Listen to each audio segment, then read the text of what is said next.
Mr. Ehud Barak, thank you so much for being our guest today on Buitenhof. My first question to you would be, as you know, there is a peace deal in the making, a US plan. Do you believe this peace deal will happen between the Israeli government and Hamas? I hope and believe it will, but I'm not sure. I cannot tell you for sure. The main responsible for the difficulties is clearly the Hamas. Hamas also is responsible for the whole story starting on October 7, 2023. But having said that, our government as well has its responsibility. It seems to stick to an idea which has nothing to do with reality, where they describe that either we capitulate the Hamas, which is inconceivable, or we launch a new war, eternal war, to find the last terrorist or the last Kalashnikov, which we did not succeed even in the West Bank after 58 years. There are still Hamas with some weapons there.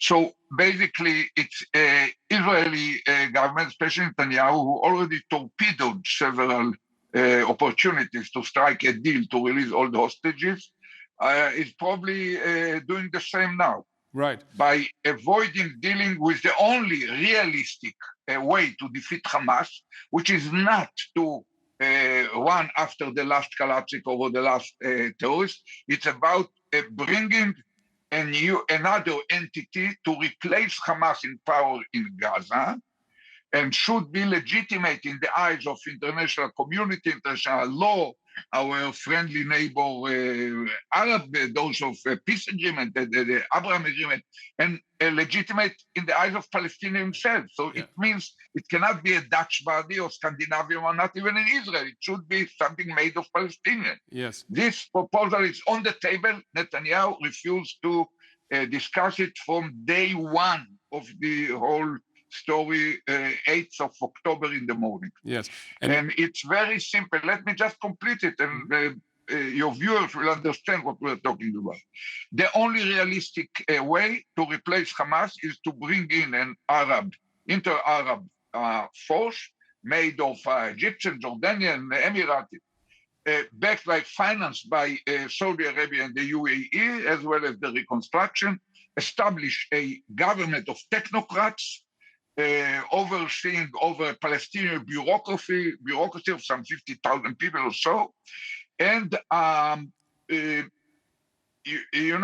Israel should put only two conditions. Number one, not a single person who was a member of the military branch of Hamas or participated in the massacre of October 7 should take place in any organ of the new entity.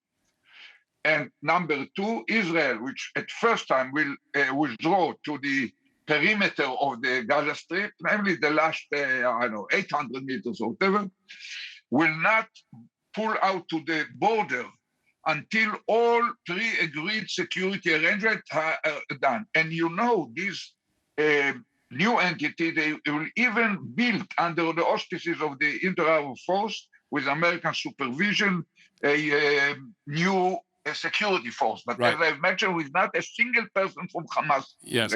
Mr. Barak, I want to go to your op-ed piece in the Financial Times last Saturday.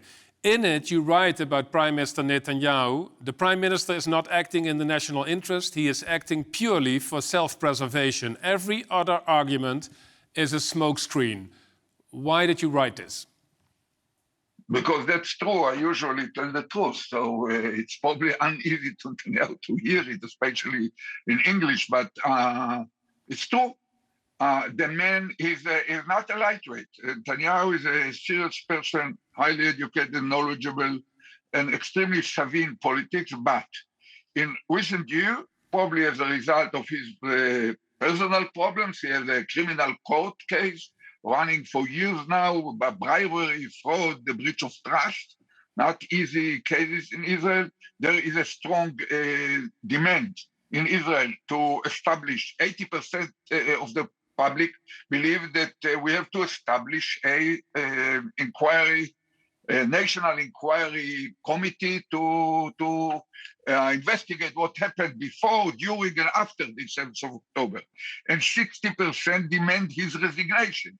So he's in quite a trouble that blinds himself, and since January 23, even 9 months before the massacre of October 7th, he tried basically, because of his personal stress, to impose upon the country intensive destruction of the rule of law. Yeah. Basically, he announced judicial reform, which most of us call judicial coup d'etat. The legislative branch already suppressed in Israel for years now.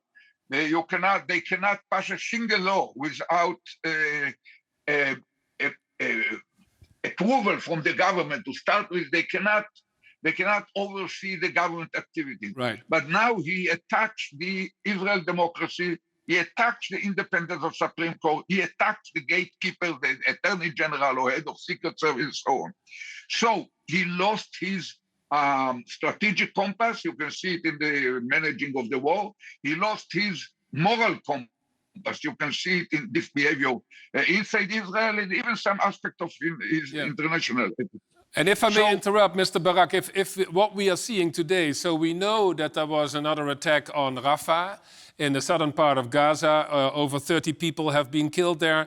This strategy of his could be extremely harmful for the Israeli hostages still in the area. What do you make of this military strategy, and how big is the risk that all of the hostages will die because of the bombing of the government of Netanyahu?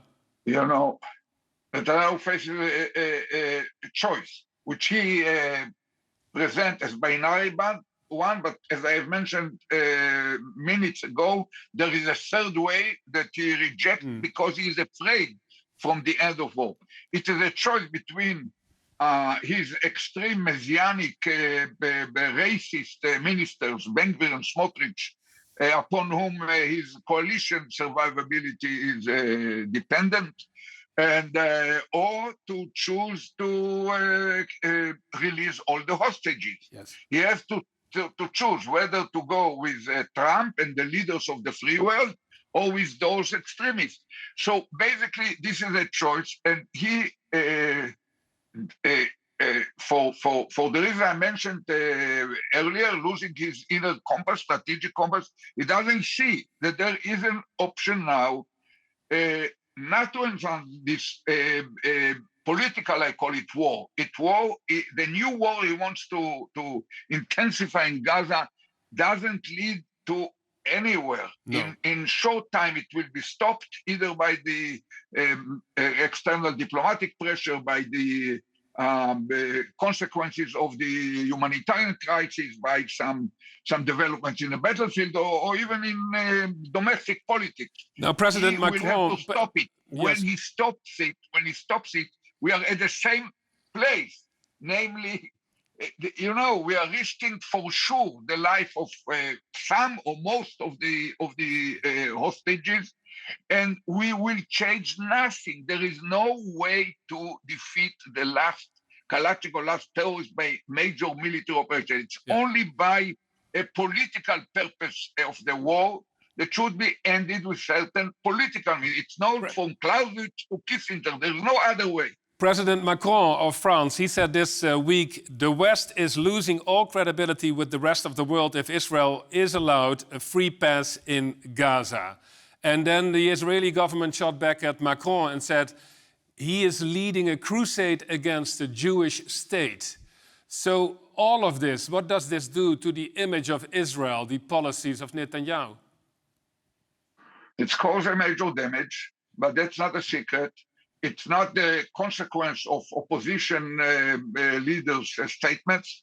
The real cause to losing of the international support is, first of all, what happens on the ground, which Israelis do not see the same way that the whole world see, because we have our own channels. But a very important element is the fact that his own ministers, when a central minister of finance, of treasury, or in Israel, says it's the third most important minister, when he says that Israel should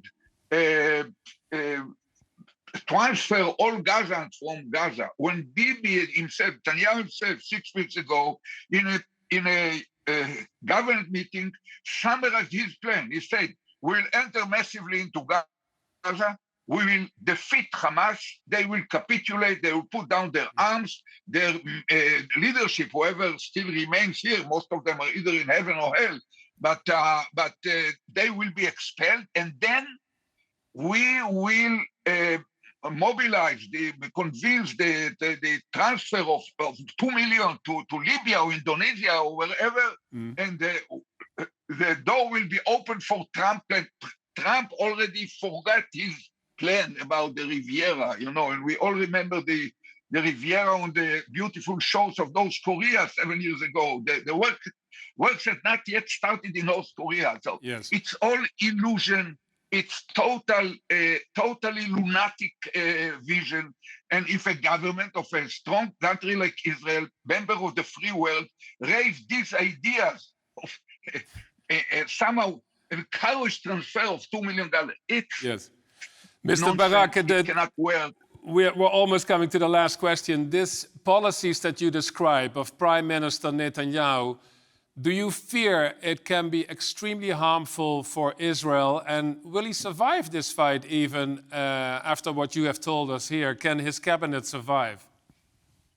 Look, after what we have seen in the last 2 years, everything can happen. Yes. So we have to fight. I cannot convey this role of bringing Israel back to track of realistic vision and sober, based on our achievement in the war, in the Hezbollah, in Syria, in Iran, we can out of strength propose going into solving the whole thing.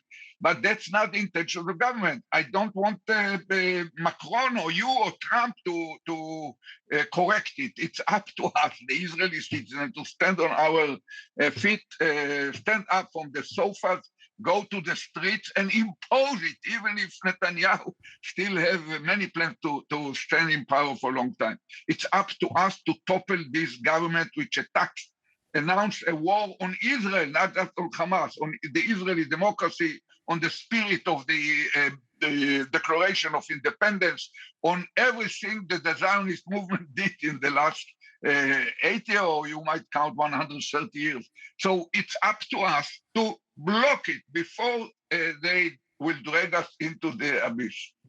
Ehud Barak, thank you so much for your vision from Tel Aviv in Israel. Thanks a million. Bedankt voor het kijken. Vond je dit een goed gesprek? Vergeet je vooral niet te abonneren, een like of een comment achter te laten. Dat kan natuurlijk ook. Of course, we are living in systems where people have the feeling that there are too many rules, that the system can't be changed, that you can't make decisions, that nothing happens. And then you have a predator who arrives and says, I have to break the rules to make things happen. Yeah.